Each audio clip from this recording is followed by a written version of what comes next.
Guys, here we are again with Frank's 378 Peterbilt, and we're making this good old carb compliant. We're gonna ruin this truck for emissions. So I don't know, here's the story. If you're not, I know it's been a while, so I'm probably gonna have to go over what we're doing again. Okay, this is just a lube truck. It's just bobtailed. It's kind of a specialty truck. If you set one up like this and have the frame stretched and all that stuff to do what this one does, with these compartments, this box, the pumps, everything, I mean, you're talking about at least $300,000 truck, you know. So we're gonna get this out of the way right out of the gate, because I know guys are gonna say, why would you do that? Why wouldn't you just go buy another truck? That's the reason why. We can do this for $50,000 to $60,000 and make it carb compliant with a newer emissions friendly engine in it, and then save the customer $250,000. That's why. Okay, that being said, here's where we're at.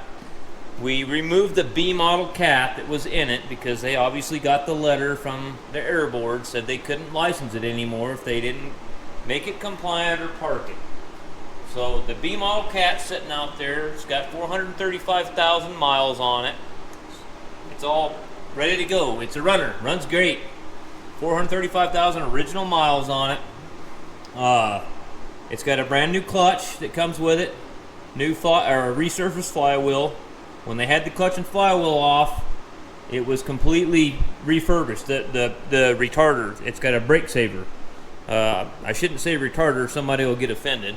But it's got a brake saver on it. I'll call it a brake saver. We used to call it a retarder.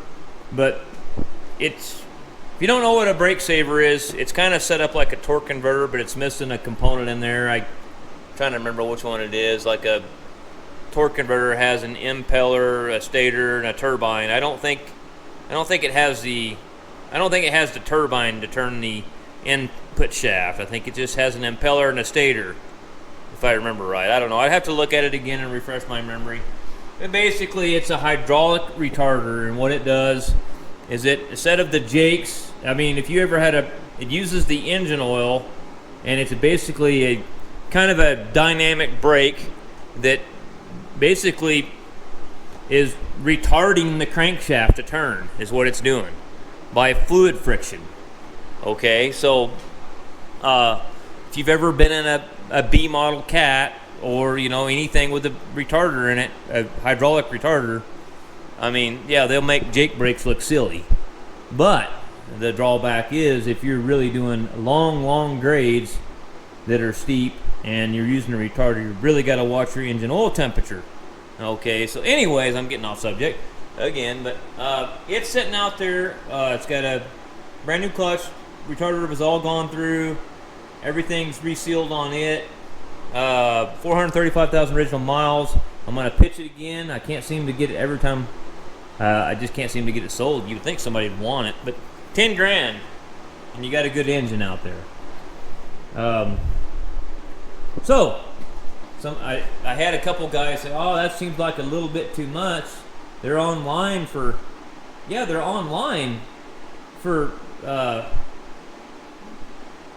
used engines for anywhere from $5,000 to $10,000, but you don't get a brand new resealed retarder and a brand new $500 clutch with it either. So I think it's worth the money if you've got something where you're away from California.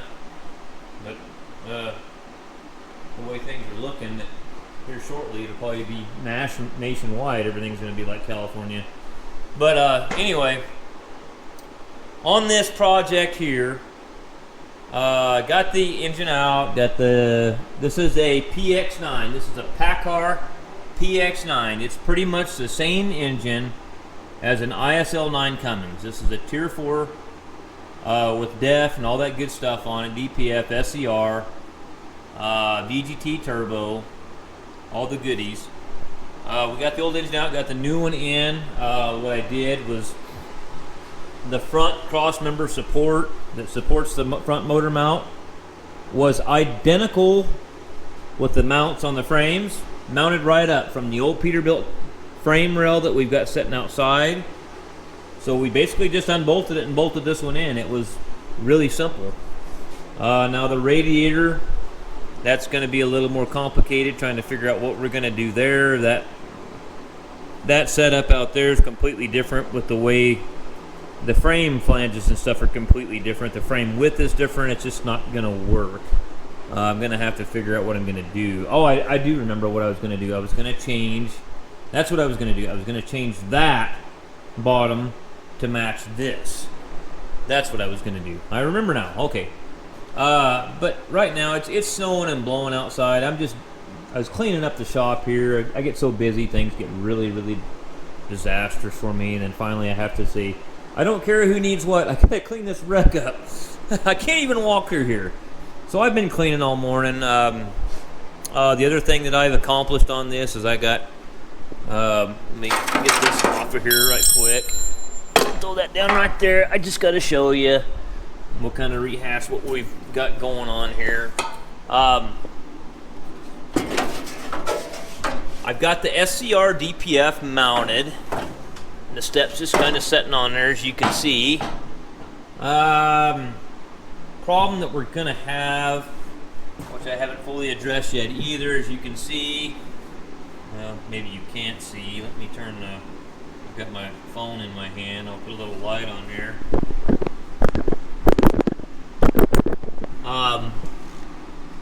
The exhaust is pointing directly at the air tank there, and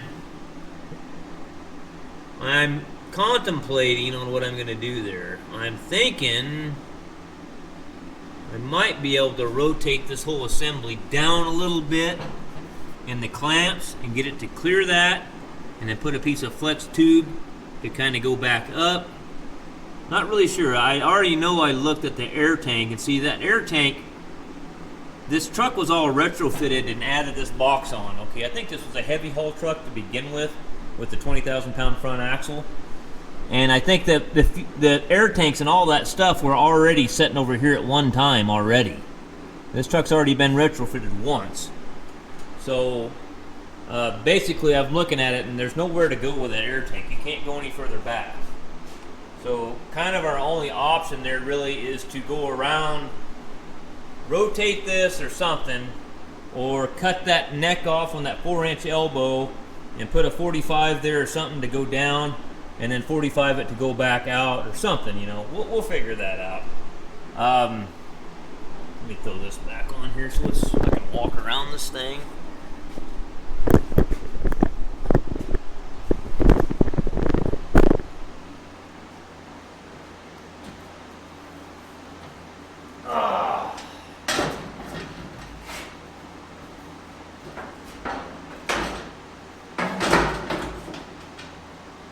Another thing on this exhaust system, I'm gonna have to, so this is whole setup here, this all has to come out of there. None of that's gonna work.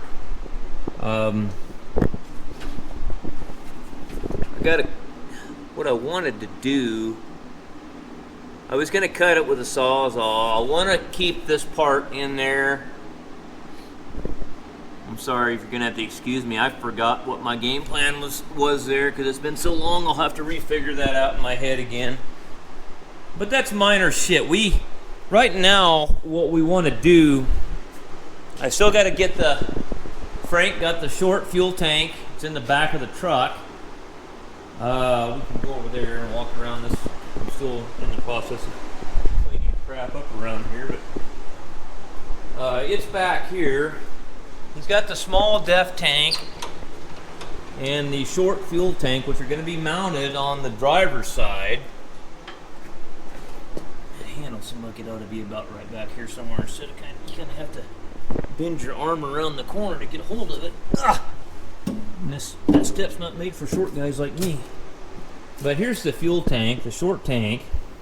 There's the small def tank. So the fuel tank will usually, most of them, the fuel tank, what we're going to do now I'm trying to remember what I did on Tom's. I can't remember. I think on Tom's, the def tank, we mounted it in front of the fuel tank. And I'm thinking on this one, the way this one's set up, I might have to call Frank and go over that with him, what he wants to do there. Thinking we might mount, I think it would look better to me, because he's got the step for that tank. He found a step for the fuel tank. I think, well, yeah, you got to mount that fuel tank here, and then that def tank's got to be here. Which, you know, we might be able to almost cheat and use these holes here. So, right now, I'm just doing whatever I can with the snowing and blowing that's going on out there. We're keeping the transmission. It was a little bit of an ordeal. We finally figured out what we were going to do with the help of a guy named Steven Hips. He's a YouTube viewer. Thank you very much. He sent me some serial numbers off some Kenworths, I think they were, and with ISL 9 Cummins in them. Because here's the stack of clutches and flywheels we kept getting from other suppliers, which it's not their fault. I mean, you can't blame the guys. They were trying. You know, can't blame them at all. This is kind of this is not something people do every day. You know, this is, you're kind of inventing the wheel as you go along here. But these were flywheels and clutches and stuff that weren't working for what we were doing. Basically what we've got here, it had a, you know, with the B model cat, that's a type 1 bell housing. We needed a type 2 bell housing to mount to the smaller engine. And again, somebody's going to say, why are you putting the small engine in there? Well, I don't know. We thought that the ISX, I haven't never put an ISX in a 378 with the short nose. I didn't know how much room we were going to have. I know that the crank damper sticks out a bit further on an ISX versus a B model. I know that for a fact. And they're just a little bit longer, and the B model was tight. It was right up against the firewall, and I thought, man, I don't know, man, if that's going to work. So this thing only packs around 50,000 pounds. That's it. And I know that an ISL 9 will pack that around. It'll be work, but it'll run just fine for what it's doing. Okay, so anyways, you can see how short it's going to be. It's going to be kind of odd looking with a bell housing right here. It's going to be easy to work on. You can almost change the shift tower right there. But, so I got the type 2 bell housing. We got that. And the drawback to this whole thing is, if you guys, especially truck guys that are really experienced, you guys know what a piece of garbage these things are. Frank hates them too. He's got one in his service truck. Well, his old service truck, I think he got a new one or ordered it or something. I don't think he's got it yet. But his service truck's got that piece of shit 14-inch solo clutch in it. And they're just, I don't know. Anybody that's been around them, that's drove them, that's tried to adjust them and get the they're just not a very good clutch. But that's kind of the only thing we could get. I mean, really, that's the only people that made a good 14-inch, 2-inch pilot, 2-inch input shaft clutch for a smaller setup like this. So what I'm going to do now is, I know I'm talking a lot, but I have to. I know guys go, more work, less talk. Well, I'm catching my audience up to the current status of this project. So if you don't like it, go somewhere else. So what I'm doing here, guys, is I got to tell you about this. Here's that cherry picker that I scored. I got this and that compressor for $400, and I put oil in this. I had to bleed it quite a bit.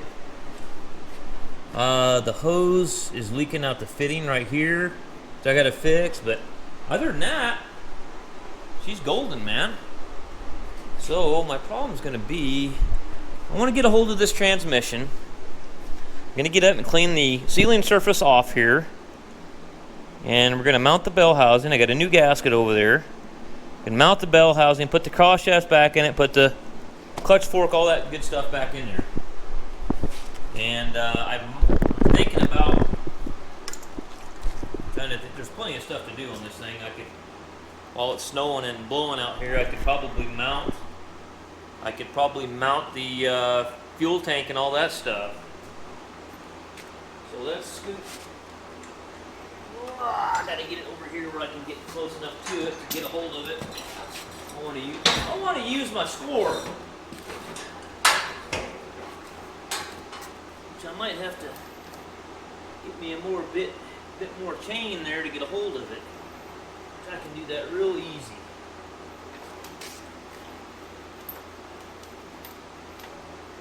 Oh. It's got a couple bolts in it. That's how I picked these. I actually got a plate down at the shop I made years ago. I made a plate that bolts to them bell house or shift tower bolts that I just pick it up with. It's down there and I'm up here, so that don't do me any good.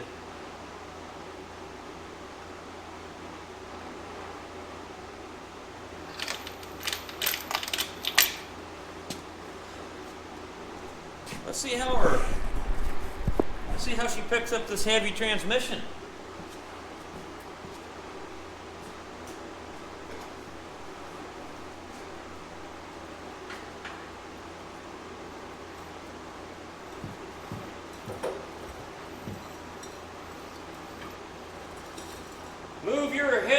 Move your rifle around your head, not your head around the rifle.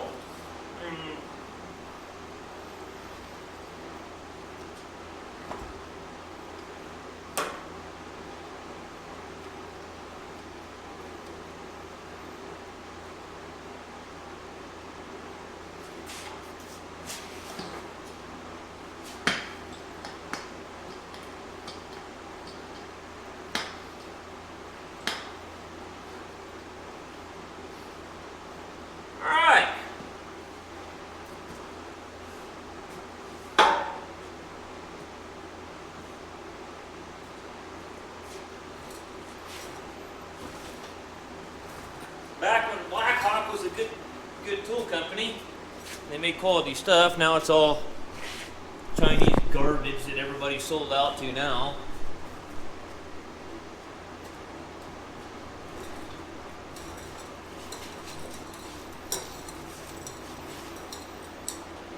Alright, we'll get this thing out here where we can work on it.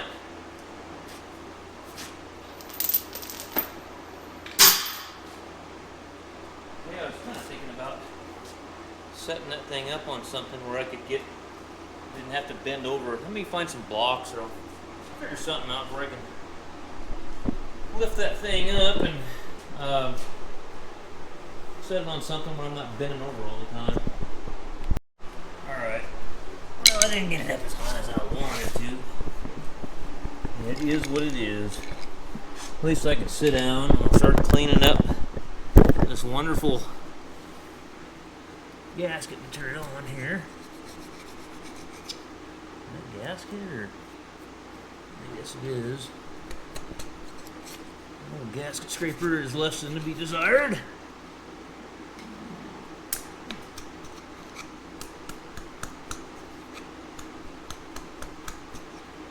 Oh, as an old cowboy used to say, that's harder than a three-peckered billy goat. That gasket.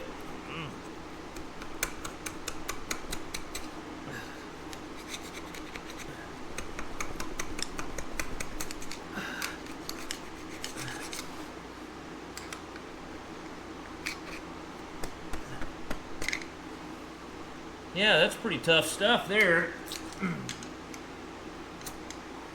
Might have to get me a hammer.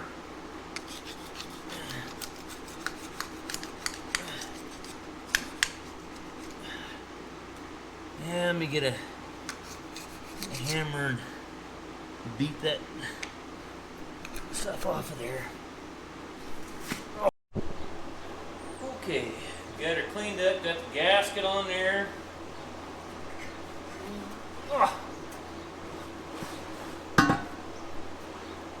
Clean that up. Do that. Drop that on my impact wrench.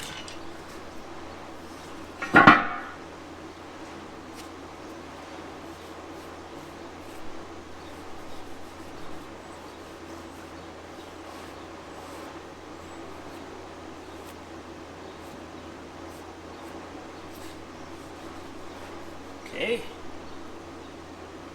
Let's put her on there. Get her on there now. I keep seeming to lay that right in my way every time.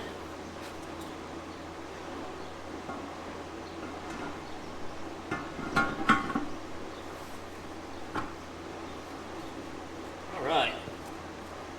Like a glove. Fits like a glove.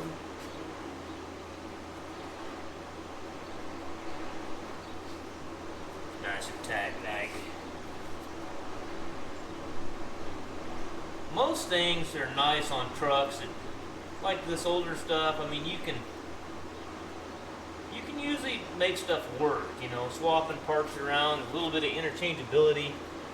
The automotive world, golly, them guys got it figured out to where you can't really do nothing interchangeable. You got to redo everything. It seems like every time you mess with one of those things.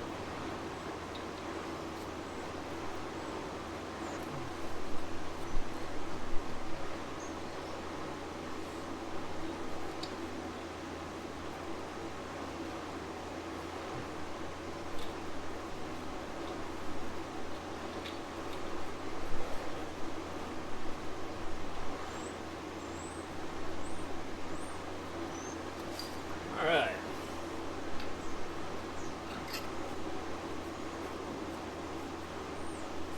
No grease zerks in this, so we'll have to take the grease zerks out of that other bell housing for the cross shafts and install those. That's just no big deal. We want to grease it up real good. Hopefully that other, I don't remember if that other one had an inspection plate on it or not. I'd like to get that on there. Oh, yeah, okay. I'm sitting there going, where's that bolt go? That's because it goes in there. D to D.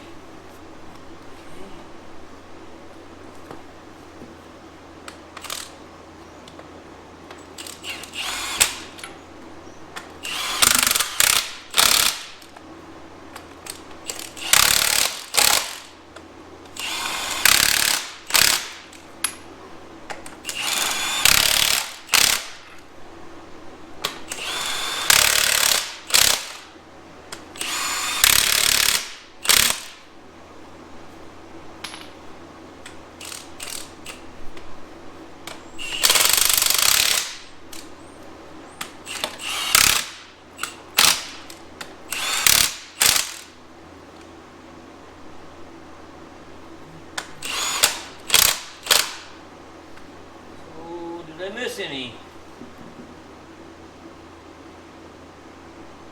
Everything appears to be in order.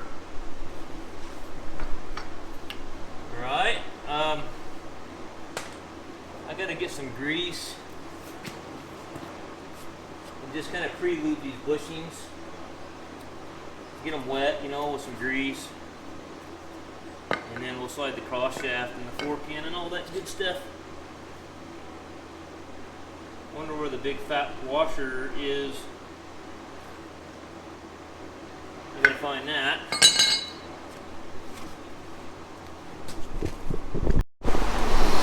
Okay. A little grease on there. I found the big fat washer that goes on there.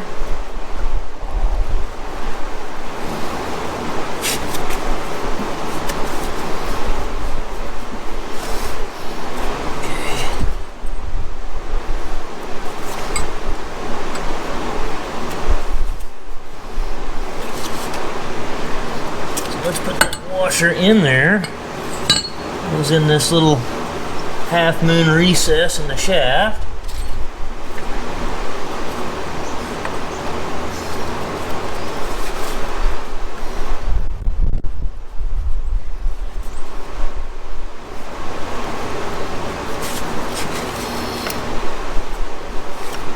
Hammer, what did I do with it? I don't know.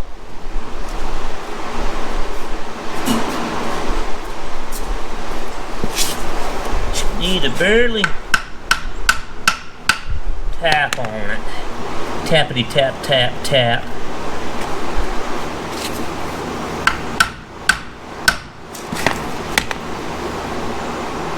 Somewhere.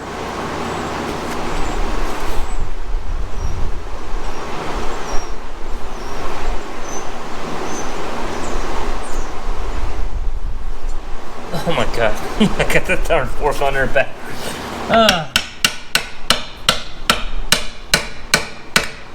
I'm sitting there looking at that going, something doesn't seem right here, dummy. Okay. Yeah.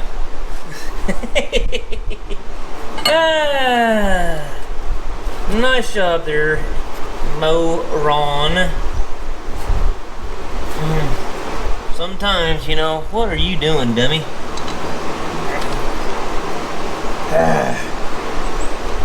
What the hell are you thinking, Moki?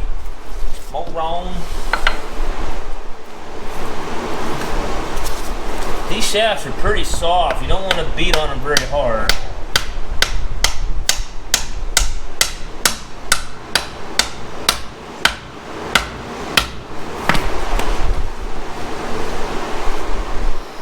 Cannot believe I stuck that thing in there backwards like that. Sometimes I wonder if I've got some kind of form of dyslexia. I think as many times as I've done this, I would have done that, but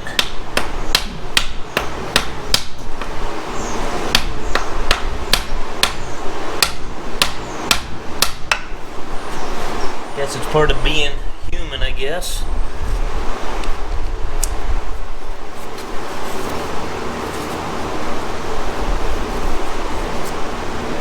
All right.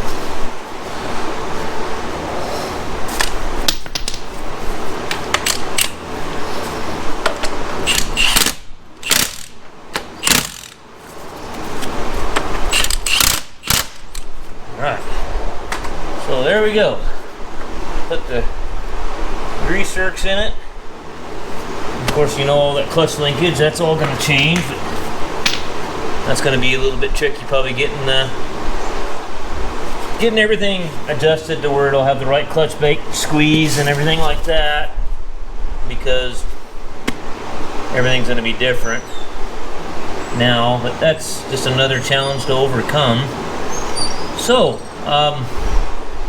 let's get the grease zerks in it. They both had 45s in them.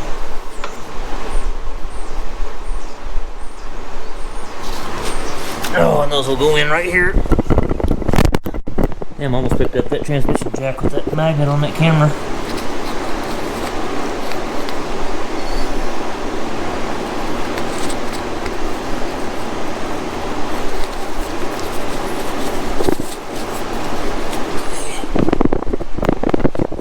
Then we'll give her a lube job.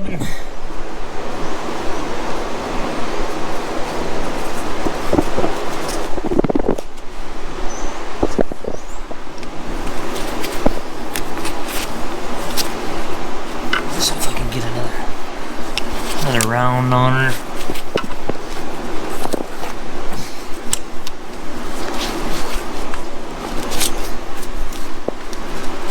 Yes. I'll be probably, well, let's see, greasing if you're underneath that thing. Yeah, that'll probably work just fine.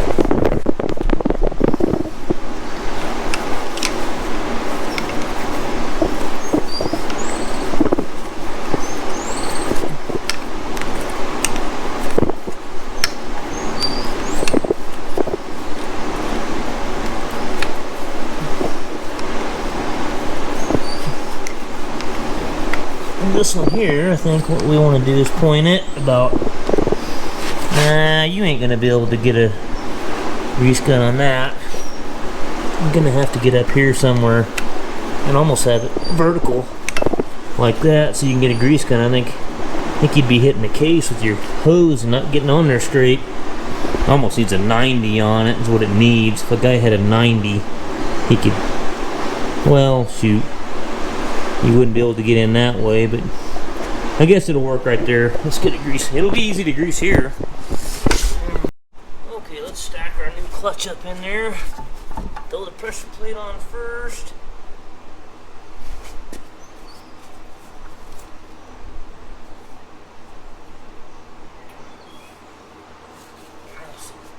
Just face it the right way.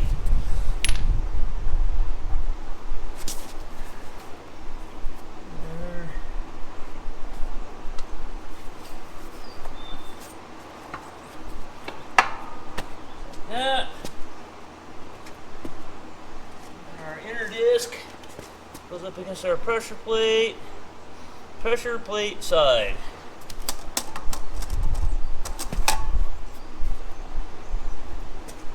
Okay. Intermediate plate. A couple of goofy looking dowels here. And this is marked flywheel side. So I'm probably going to need those dowels, huh? Yeah, I'm going to need those dowels because this doesn't really have the square notches on it that a regular clutch has, which kind of sucks. I don't really know if I'm going to be able to use this sort of method to put this one together because this one doesn't have the square notches that the intermediate plate sets into the pressure plate, which kind of sucks. If I do it this way, am I going to be able to get these out of here?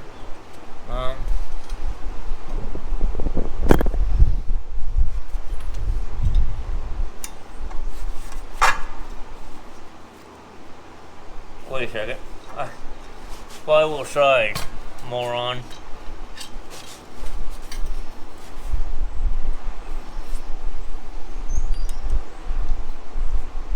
Pressure plate side. Wait. Yeah, what are you doing? Man, I don't know. I'm batting 1,000 a day. I'll tell you what.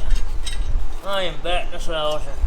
I had it right to begin with.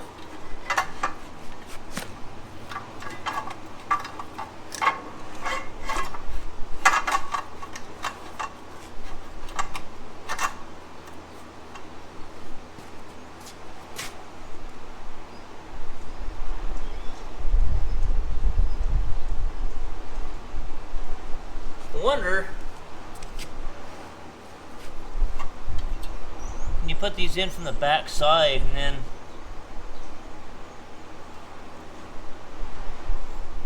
I wonder if you just put them in from the back side, if you can get to them from underneath.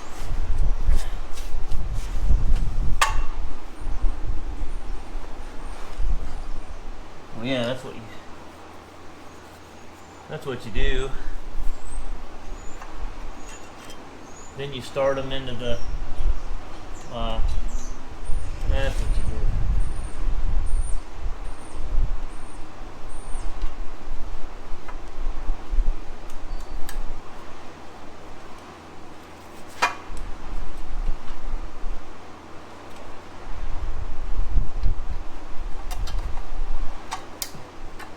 Regular Eaton clutch has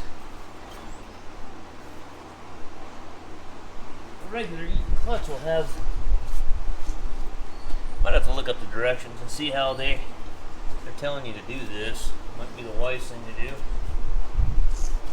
Most clutches will have a square notches that the intermediate plate will set into the pressure plate, and it's easy money, but this is quite a bit different setup that I'm used to here.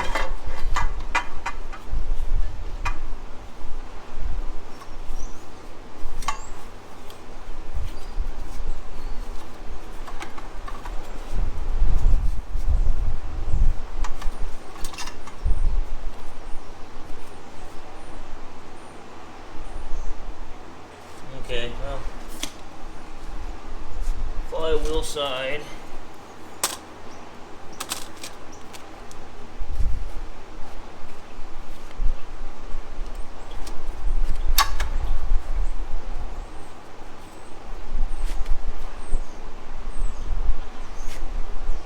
Actually, that's lined up pretty good now. I might get on the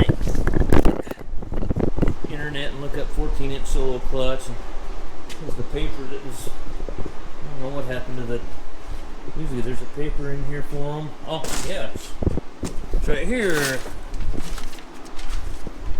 Let me read and see how they're using those plastic dowels. I think they're probably using it as a standard installation to where they're, you know, they're, here we go right here. 14-inch in 4 steps. Alright.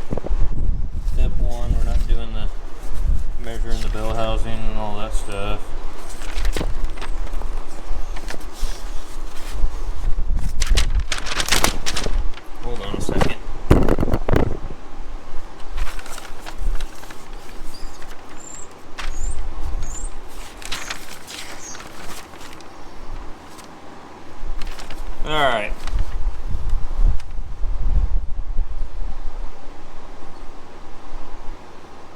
put a lining, tool assembly, install disc. Kind of see what they're doing with those plastic. See, they're doing it the old-fashioned way we did them for years. They're using guide studs and all that stuff.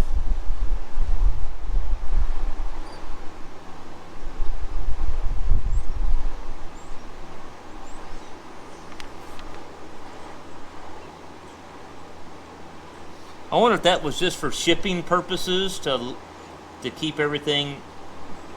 That's what I'm thinking.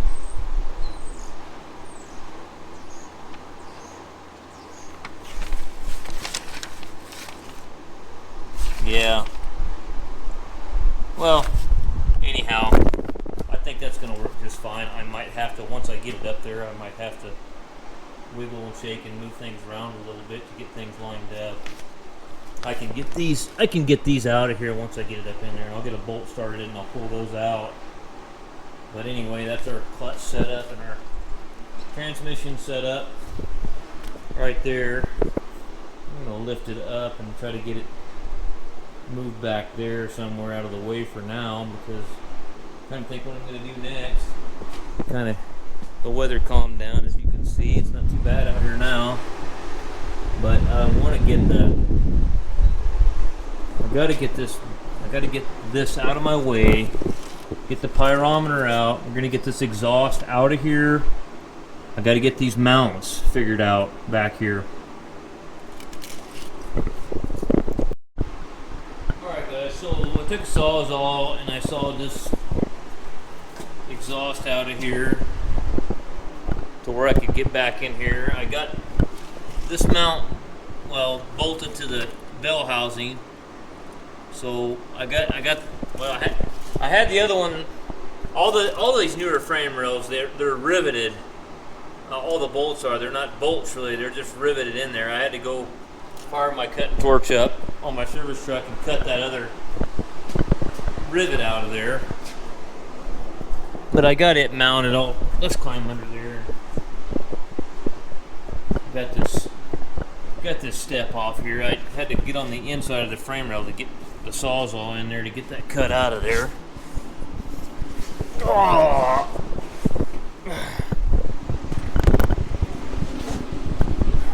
Oh, that's what I was gonna do. I was gonna go get the bolts. That flywheel's just sitting in there right now. Go get the bolts and bolt that in. But there's the mounts right there.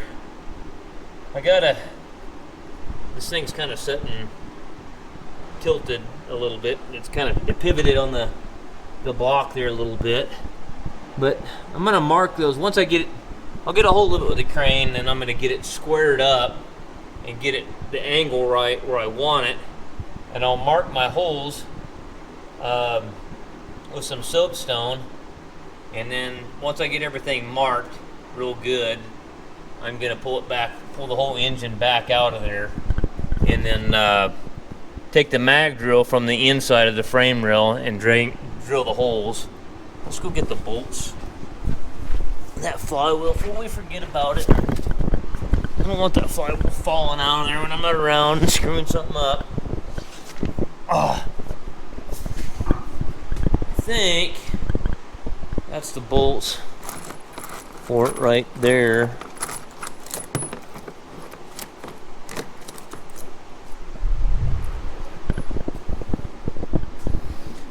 Let me get a line-up bar to go out in the service truck and grab it. Yeah, it's crappy out here. Winter time.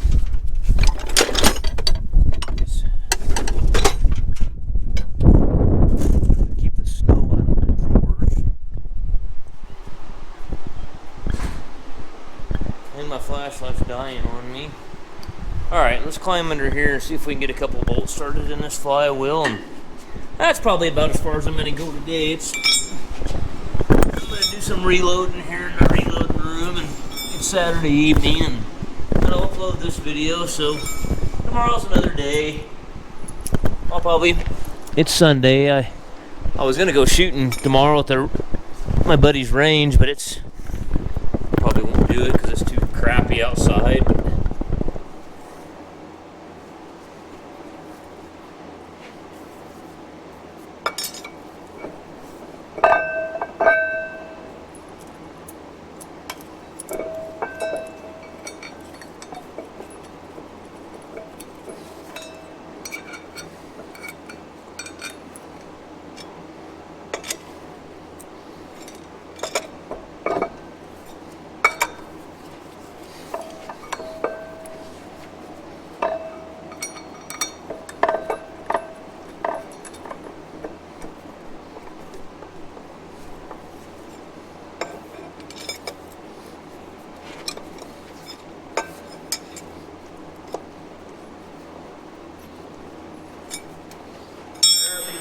bolts.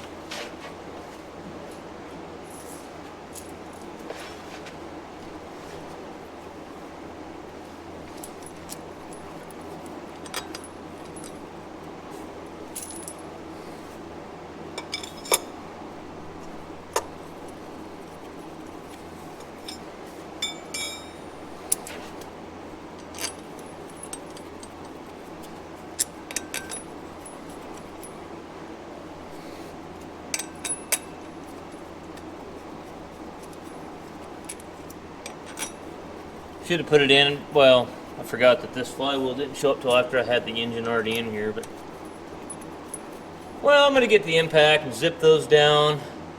Then I'll have to chain the I'll have to chain the flywheel to the bell housing, and look up the torque specs for them on Cummins Intellect, and then not Intellect, Quick Serve. Torque the flywheel bolt down. But I'll be back with you when we're drilling holes in the frame rail. We'll pull the engine back out after we get our holes marked, and then we'll drill the holes in the frame rail. We'll probably just stick the transmission on to the bell housing and just put it all as one assembly, and we'll mount it, and then, you know, bolt our engine into our frame rail, and we'll just crane the whole thing in. I'll just do the I'm just gonna I'll just, you know, get the engine sitting out here with the crane, and I'll take this cherry picker and line it up with the engine, and we'll get everything mounted. We'll get the pressure plate, all that stuff bolted in there, or the clutch mounted to the flywheel, I mean. And then we'll just crane the whole thing in there at one time and put the engine mount bolts in to the frame flange. And then once we get her mounted in there, then we got to figure out drive line's going to have to be quite a bit longer. Then I got to measure out what I need for drive line length, and I'm right here in town, which is really convenient. The drive line shop's about 3 blocks down that way. I'll run down there to Graham and have him build me a longer drive line, and then we'll get the drive line in it, and so on and so forth. I will be making more regular videos on this, because we got to get it done. Got to keep rolling now. Got to do some pondering on this. Let's get the flashlight before I end this video. Let's figure out what we're gonna do here. Flashlight's about dead. Air tank's back. There's just nowhere to go. I think the only really options is just rotate it down a little bit. I'll just rotate it down a little bit. There's clamps there. I might have to do something different with these brackets or something. I'll figure it out. But I think the only option really is to rotate it down to clear the tank and go under the tank. I think that's about all we can do there. All right, guys. Well, I'm gonna get that flywheel sit down and then torque it, and then I'll be back with you on another installment of this adventure. So anyways, thanks for watching, guys.